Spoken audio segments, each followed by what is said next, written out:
నేను ఈ పార్టీ పెట్టాలనుకున్నప్పుడు ఈ రాష్ట్రంలో ఉన్న అన్ని ప్రజా సమూహాల గురించి ఆలోచన చేసి, అందరికన్నా ఎక్కువ పేదరికంలో ఉన్న వాళ్ళు ఎవరు, అందరికన్నా ఎక్కువ వివక్షకు గురైతున్న వాళ్ళు ఎవరు, అందరికన్నా ఎక్కువ అన్ని తెలిసి ఉండి అన్ని రకాల తెలివితేటలుండి దేహదారుఢ్యం ఉండి అవకాశం ఉండి అన్ని ఉండి కూడా మరి ఎవరు వెనుకబాటు గురవుతున్నారు ఈ రాష్ట్రంలో అని ఆలోచన చేసినాను.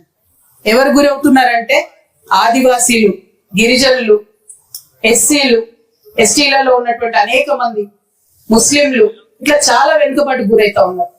మరి ఒక ఆడబిడ్డగా నేను బయటకు వచ్చి ఒక పార్టీ పెట్టినప్పుడు వెనుకకు ఉన్నటువంటి వాళ్ళను, వెనుకబడేయబడినటువంటి వాళ్ళను, వివక్షకు గురైనటువంటి వాళ్ళను, అవకాశాలు రానటువంటి వాళ్ళను, ఇప్పటికీ కూడా ఇంత మోడర్న్ కాలంలో ఇక్కడ కూర్చొని అమెరికాలో ఏమైతుందో తెలుసుకునేటటువంటి కాలంలో, ఇక్కడ కూర్చొని అక్కడెక్కడో జపాన్ లో సునామీ వస్తే చూడగలిగేటటువంటి ఈ కాలంలో ఇంకా కూడా కరెంట్ లేదంటే మరి ఒక తల్లిగా నా మనసు ఇక్కడ కొట్టుకొని ఇక్కడికి వచ్చానని.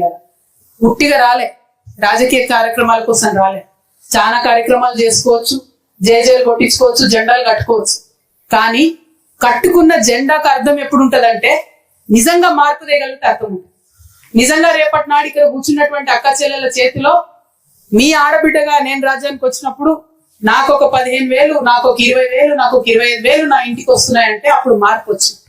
నా పిల్లగాడికో నా పిల్లకో చదువుకున్న చదువుకి సరైన ఉద్యోగం వచ్చిందంటే అప్పుడు మార్పు వచ్చింది. వ్యవసాయం చేసుకుంటుంటే ఫారెస్ట్ వాళ్ళు వచ్చి మన మీద పడి కొట్టకుండా ఉంటే అప్పుడు మార్పు వచ్చింది. ఇల్లు కట్టుకున్నా, గుడి కట్టుకున్నా, కట్టుకున్నా వేసుకున్న రేకుల్ని వచ్చి లాగేయకుండా ఉంటే అప్పుడు మార్పు వచ్చినట్టు. మనకు కావాల్సిన గ్రామంలో మన కరెంటు కోసం మనం ధర్నాలు చేసుకునే పరిస్థితి లేకపోతే అప్పుడు మార్పు వచ్చింది. అది చేయలేకపోతే ఎందుకు పెట్టాలి పార్టీ? ఎవరి కోసం పెట్టాలి పార్టీ? పేదవాడికి పనికిరాని పార్టీ ఉంటే ఏంది, పోతే ఏంది? ఇవాళ చాలా మంది చాలా పార్టీలు చేసినారు. కొంత మంచి చేసినారు, అందరు చెడు చేయలేదు. కొంత మంచి జరుగుతుంది, కొంత వివక్ష జరుగుతుంది. కానీ ఇవాళ 79 ఏళ్ళు దగ్గరకు వచ్చింది భారతదేశానికి స్వతంత్రం వచ్చి. ఇప్పటికి కూడా మన గూడానికి కరెంట్ రాలేదంటే, ఇప్పటికి కూడా బాబు మేము నాయకపూర్లో మనటోళ్ళం సపరేట్ జాతి ఉన్నాము అని మనం గొంతు చించుకొని ఇట్లా సభలు పెట్టుకొని చెప్పుకోవాల్సి వస్తుందంటే ఎంత చిన్న చూపు ఉండాలి మన మీద. అంటే ఏమి చేయలేని వాళ్ళు మీరు, ఎవరు అడిగేటోళ్ళు లేరు, వీళ్ళకు నోరు లేదు. గట్టిగా బెదిరిస్తే పోలీసు వాళ్ళని పెడితే పక్కకు తొలగిపోతారు అనేటటువంటి ధైర్యం తప్పితే ఇంకెందుకు చెప్పు. కనీసం మమ్మల్ని జనాభా లెక్కల్లో కూడా పెట్టట్లేదు. మేము మనుషులం కదా, మా కుటుంబాలు ఉన్నాయి కదా, మాకు భావం ఉంటది కదా, మాకు బాధ అవుతుంది. ఇవాళ నాయకపోడు అనేది మాది ప్రత్యేకమైన జాతి ఉంటే గోండు నాయకపోడు అని ఒకటి రాస్తారు, కోయా నాయకపోడు అని ఇంకొకటి రాస్తారు. ఏ జాతికి ఆ జాతి సపరేట్ ఐడెంటిటీ ఉండాలి, అస్తిత్వం ఉండాలి. మనదేం జాతి? తెలంగాణ జాతి. కొట్లాడలేదా మనం నిలబడి? మా జాతి అస్తిత్వం కావాలని కొట్లాడలేదా?